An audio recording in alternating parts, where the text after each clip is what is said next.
Bonjour à tous, dans cette vidéo on va s'intéresser à la Sony Tablet S, que vous voyez donc ici, et à son aspect multimédia. Donc comme vous le savez peut-être, elle dispose d'un petit lecteur infrarouge qui se trouve juste ici au milieu, et qui va donc permettre de piloter tous vos périphériques qui utilisent de l'infrarouge, par exemple une télé. Donc on va regarder comment ça marche. Alors tout simplement il faut se rendre dans l'option télécommande, et on va enregistrer notre périphérique. Donc là en l'occurrence ça va être une télé. Donc on va mettre enregistrement facile et une télé Panasonic. Donc vous pouvez voir que au passage il y a de très nombreux modèles qui sont enregistrés dans la base de données et que par conséquent ça ne vous obligera pas à le rentrer manuellement. Donc là si je continue, Panasonic, donc si je fais suivant, ça va chercher donc une télécommande et on va tout de suite regarder si ça marche en appuyant sur le bouton on-off juste ici. Et là on voit par exemple que ce n'est pas le cas, donc ça veut dire que c'est pas le bon type de télécommande. Mais vous pouvez voir qu'il y en a plusieurs, donc jusqu'à 8, et donc on va essayer toutes ces commandes jusqu'à ce qu'on arrive à trouver celle qui correspond à ce qu'on veut. Donc là c'est pas celle-là, si c'était... Là en l'occurrence c'est la 3, et vous pouvez voir qu'au passage la télé s'allume normalement. Voilà. Donc ici. On peut régler le volume, donc là vous pouvez le voir normalement, hop, comme ça. On peut changer les chaînes, on peut faire à peu près tout ce qu'on veut parce que la télécommande est très complète. On peut dire qu'on veut changer voilà, de type de voilà, AV2, HDMI, etc. etc.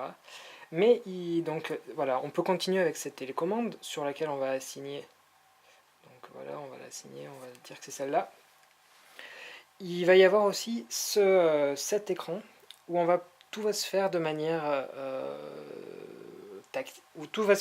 tactile. Donc si je veux augmenter le son, je monte vers le haut.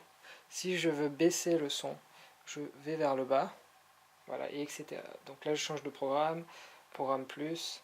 Donc voilà, ça c'est une programmation par geste, mais on retrouve comme tout à l'heure la télécommande qu'on souhaitait. Si par hasard notre télécommande elle n'est pas présente, ou alors que toutes les touches ne sont pas intégrées, on va pouvoir les assimiler très simplement. On va dire par exemple que c'est une télé, et là-dessus on va choisir le volume plus, et la chose très simple à faire c'est de prendre sa télécommande et de le mettre devant le capteur, et ça va tout simplement la prendre. Donc là si je le fais,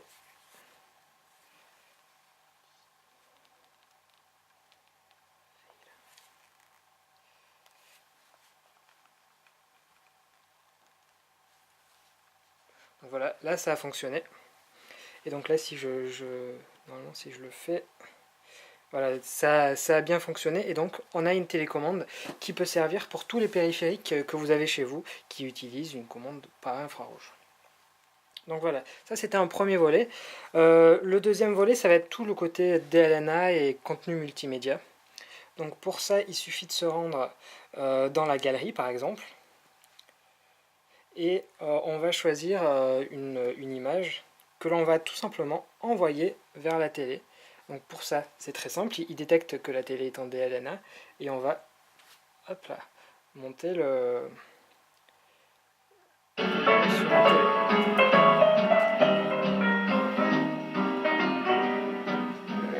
Les oreilles.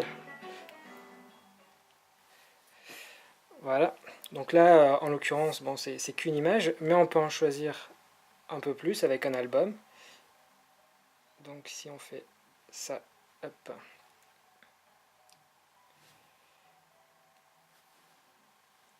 Voilà, là ça reconnaît que c'était la même télévision. Donc là si je fais suivant, normalement ça va pouvoir changer les choses. Hop. On peut appliquer exactement la même chose sur des vidéos. Donc là si je fais lecteur de vidéo, hop, pas celle-là. On va mettre celle-là. qu'on va envoyer en DLNA.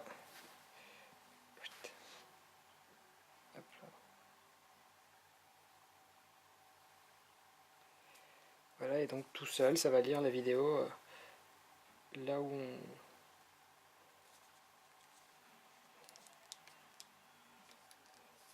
Par contre, depuis la tablette, on ne règle pas le volume qui est sur la télé. Par contre, on peut réutiliser la télécommande que je vous ai montré avant pour augmenter le son de cette manière. En faisant comme... oui. Tac. Donc là, je augmente le son. Donc voilà, c'est vraiment une tablette qui est très multimédia, comme vous pouvez le constater. Mais ça a également des limites, parce que j'ai un serveur NAS, et vous allez voir que tout simplement, ça n'arrive pas à lire le contenu qu'il y a dessus. Donc grâce à l'application DLNA, hop, qui est ici, donc ça me trouve les serveurs. Et donc si j'ai une vidéo, j'ai des vidéos enregistrées dessus, voilà. Et vous allez voir que tout simplement, il ne lit pas l'AVI. Voilà, impossible. Alors que c'est pourtant un format qui est normalement lisible de partout, même celui-là ne fonctionne pas. Donc c'est dommage.